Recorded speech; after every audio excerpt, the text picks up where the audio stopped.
او موږ کم کس دي چې هغه د سم مسله نشته هر کس سم مسله ده الله سبحانه وتعالى ذکر ډیر کوم مسلې به تحل او باقي دلیل له قرآن کې کله چې یونس علیه السلام د مې خېټه تلل التسوي لا اله الا انت سبحانك اني كنت من الظالمين الله سبحانه وتعالى بقرآن کې سوې د عجیب خبره کې الله سبحانه وتعالى فلولا انه كان من المسبحين الله کدې چرته نوې باغ خلکو کې چې ما یادې زما پاکي بیانې کچرته د مې په خېټه کې د الله ذکر نه کړي للبث في بطنه الى يوم يبعثون دې به د مې په خېټه کې د قیامت پورې پروت خو الله چې د مې د خېټه نه راويسته د الله د ذکر د لاسه راويسته الله اکبر ممکن بچا باندې دومره مصیبت راځي مې خېټه دولې درې ها کومه د مې خېټه ور یو بګینش زیات قرضه ده دومره غټه سخت پچانه راغلي کوم چې یونس علی السلام راغلی معمولی حالات د شکیږي د دنیا د وتلک الايام نداولها بین الناس ولې دې ګرځي کله حالات خي کله کمزوري کی کله پیسې ډيري کله لګي کله روغ بدني کله بنا جوړ کله خوشالي نو کله غم کله یو کېدی نو کله جدا کېدی دا خو دې جون سره تړلې شي خبره ته سره فائدمن خبره کوم د جون سره یو څو خبرې تړلې شي خوشالي او غم خوشالي او خفګان د جون سره تړلې شي خبره غریبي مالداري روغ بدن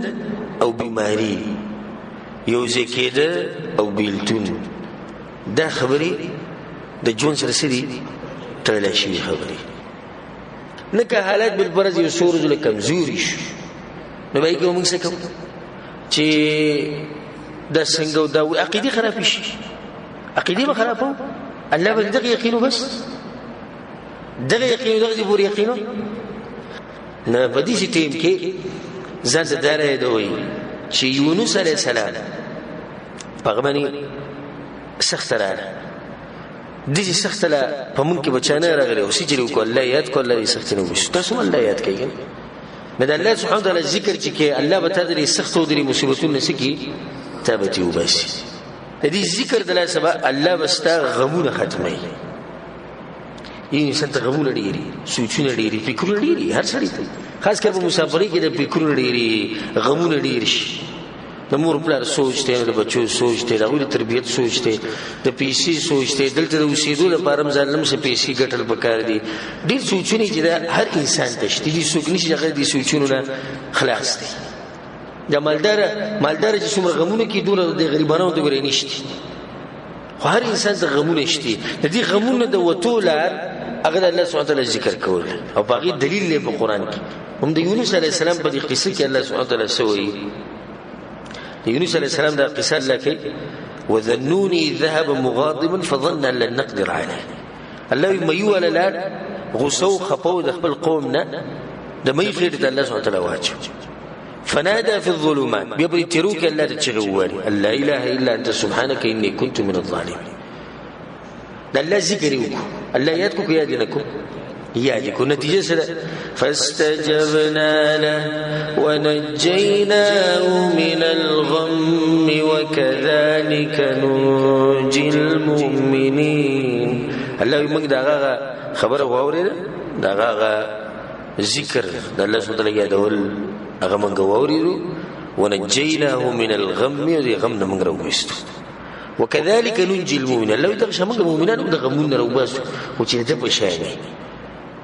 چې الله ذکر کوي الله سبحانه وتعالى غوم دي غمونه راوباسي الله سبحانه وتعالى ذکر هغه عبادت ته چې باقی پاتې کیدونکې عبادت الله سبحانه وتعالى بقرآن کې سوې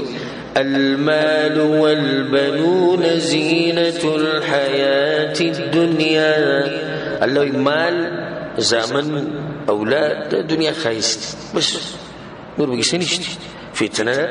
امتحان اصل پاتې کیدو کې شی څه دی والباقيات الصالحات خير عند ربك ثوابا وخير املا او لوی باقی پاتې کیدو کې نیکیاري د هر سنه وره دې بچونه دې مال هر سنه وره د دې نه مراد باقیات الصالحات نه مراد د الله ذکر دی. ذکر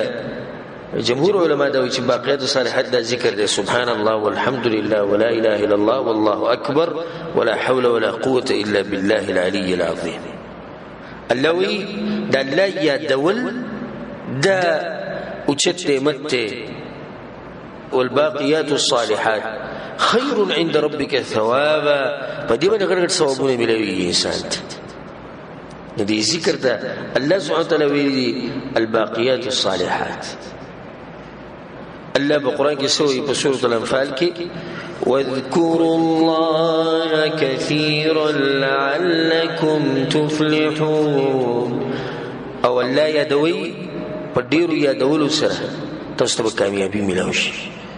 دنیا او آخرت کامیابی دا بس کې ده د الله سبحانه وتعالى په یادولو کې.